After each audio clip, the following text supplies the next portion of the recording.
Alright, so today we're going to be going over current dividers, so let's just get right into it.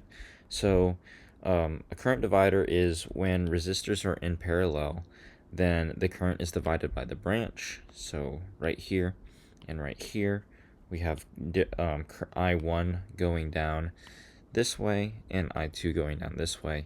And note that, remember, in a parallel configuration, the voltage is shared between the two of these. That's the same voltage, and then because the voltage is the same, we can do a split with the same voltage. So we're going to go ahead and derive the voltage divider formula, which I will show you is we can say I1 is equal to R2 over R1 plus R2 I, and I2 is equal to R1 plus R2 I. Okay, so let's get into the derivation. First of all, let's start with finding an R total of this. Okay, and remember from our resistor lesson, we have R equivalent is equal to R1 times R2 over R1 plus R2. And then we have to use Ohm's law once again, which is V equals IR. Now remember, we're trying to find the current in this case, so I is equal to V over R. And because this is the same, the thing that the certain current depends on is the resistance. Okay, so if we wanted to find I1, then we would have to have V over R1. And if we go ahead and plug in this R equivalent into this R right here, so that we can get something for V, right? Because V is just R equivalent times the total current, we're going to get something like this. Okay? And as you can see here, these R1s cancel out, leaving us with, and now this makes sense because when you look over here, if R1 had a greater resistance, let's just say this, greater resistance than R2, then that means more current will flow through here, and I'm just going to draw like a big arrow. More current will flow through the smaller resistance than the larger resistance. That's why I have this note here. When performing a current divider, consider the opposite resistor. Because intuitively, if you wanted to find the current of the branch opposite, if you wanted to find the current in a certain branch, then you would have to take the resistor that is in the opposite branch. Okay, let's do this practice problem right here.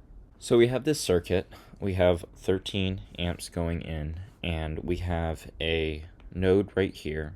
So the current is being split between these two into I1 and I2.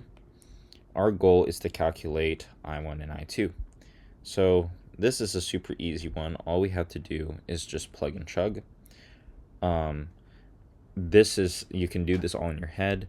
We have R1 and R2. This is all R1 and R2. This whole thing is R1, or we'll call it R2 because it's corresponding to that guy. And this guy right here is R1. So make sure to add these up because they're in series. If you expand this picture, then it's going to look like having, resistors in parallel to these sets of resistors, right, in series, these sets of resistors in series, and then them being in parallel with each other. So just remember that. Remember that we're going to want to take R2 to find the opposite branch. And so we've got I here, and that's going to be 4 plus 12, which I'll just go ahead and write 16, over, and we have 10 right here, 3 and 7. So 10 plus 16, and we get 16. Forgot to multiply by the I. Don't forget the I. You might get caught up in all of the resistors part, but the I is just as important. And then we're going to simplify this down to get 16 over 26 times 13, and we get 8 amps. And for the other side, we get I2 is equal to 10 over 26 times 13, which is simply 5 amps.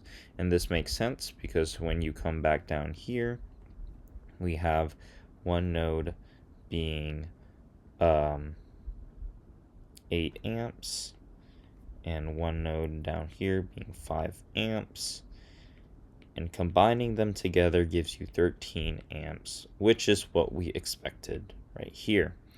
And as you can see, once again, more current flows through here because this is 10 ohms versus 16 ohms, because there's more resistance in the opposite branch, or in branch 2, more current is going to flow through branch 1.